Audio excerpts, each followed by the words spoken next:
Welcome back to the Red Dice Diaries. I'm John and this is Hannah. Hi.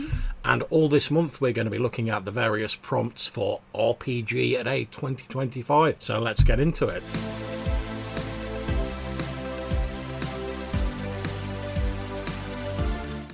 Day 7, and it looks like we're going on a journey. Yeah, so in terms of journeys, obviously, as those who sort of gamed me and have listened to me waffle on about games will be aware, or have listened to any of the previous episodes we're doing for RPGaDay 2025, I love me some hex crawling, old school gaming, and a large part of that is exploring a map that you slowly build up as the course of the game goes on. And there's numerous different ways you can do that. You can handle it entirely narratively. You can have people moving hex by hex and exploring the different hexes.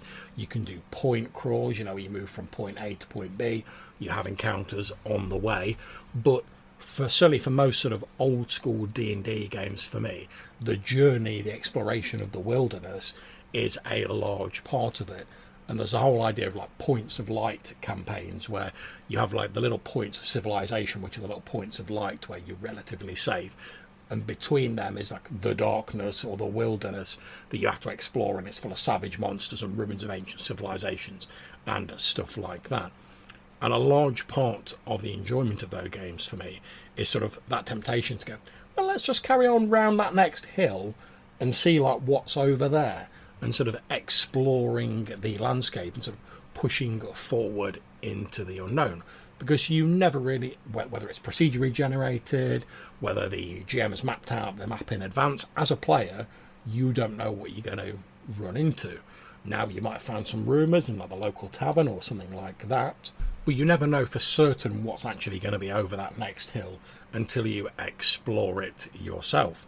And a large part of the appeal for me in those games is you choose where you want to explore. You choose whether you want to head north, south, east or west or whatever. You choose whether you want to go to the ruin or you want to go and explore the ancient dwarven mountain hold. And it's that sort of feeling of player choice, which when I'm a player, it really gets me interested. And as a GM, I love laying out these maps and sort of generating that stuff. So for me, when you say journey, it sort of splits games into two types of games for me. Okay. You've got your home base games where you have that tavern that you go back to at the end of every session and you're based in a village or a castle or whatever. But then you've also got journey games, and I'm thinking of things like The Quest for the Golden Fleece. Yeah. Or Star Trek, obviously. Can't forget the Star Trek. Or maybe The Silver Chair from Narnia. Or, of course, Lord of the Rings. So, Lord of the Rings, they've got a place that they're going to. Yeah. They've got a reason to go there. And they have to go through a load of different locations and little episodic adventures to get there. Yeah, and I think that does sort of, in sort of game terms, I think that will be a point crawl, because they're not sort of like exploring each individual hex. They're like, oh, we're going to Bree, now we're going to here, now we're going to there.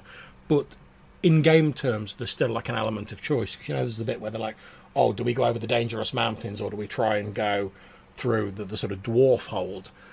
That'd be the point where, as the GM, if I was running this as a game, I'd be like, oh, you could go over the mountains, but it's very dangerous. The weather's horrible, but it's shorter.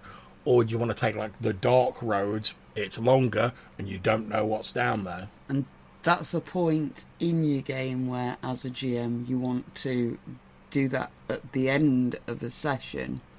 Get the players to make the choice, because otherwise you need to have both the mountain pass and the Through the Darkness pass, both of them planned out and ready to run. Whereas if you do it at the end of a session, you just know that they have those two options and you've got a week to plan.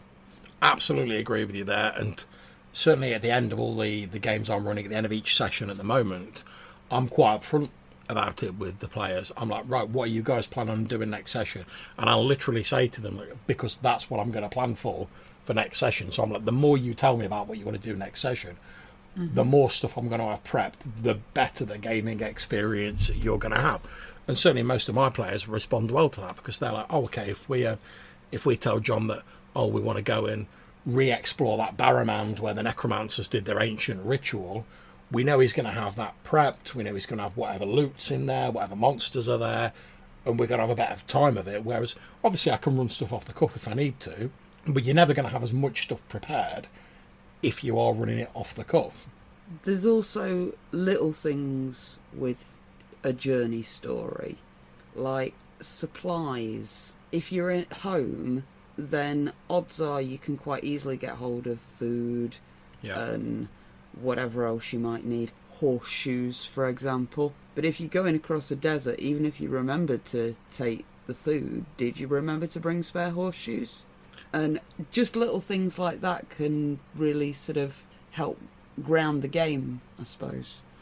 Yeah, and certainly in a lot of the sort of old school games that I like to run, the sort of logistics bit is a big part of it, specifically in things like hex crawls. Like if you know, we can travel 2 hexes a day on this map, and every day we've either got to spend half of our time hunting or fishing or whatever, which means we've not got enough time to do the fun stuff, or we've got to eat a ration pack that we've got.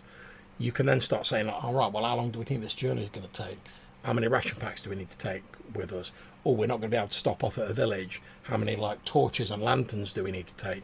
And then you get into that interesting sort of situation during the journey where it's like, okay, what if you come across a group of bandits and they steal half your rations, and you're then stuck in the middle of nowhere, and you're like, right, we haven't got enough food to get back to civilization. And then the sort of bits of the journey that are more background become more hazardous. So another part of like the journey for the story, obviously you've got all your prep, and your stuff that you're going through, and you've got your route planning and which route are you going to take. But you've also got the beginning and the end of the journey. That's true. And like why you're going there, what your reason to go there is. So, for example, a game I was in recently, the GM had it set up so there's 5 magic MacGuffins. Right. If we can get one of the magic MacGuffins, then the bad guys can't win. Okay. The bad guys have already got hold of one of the magic MacGuffins, and we know where they are. And the GM had to sort of He did a nice job of it, because he's an experienced GM.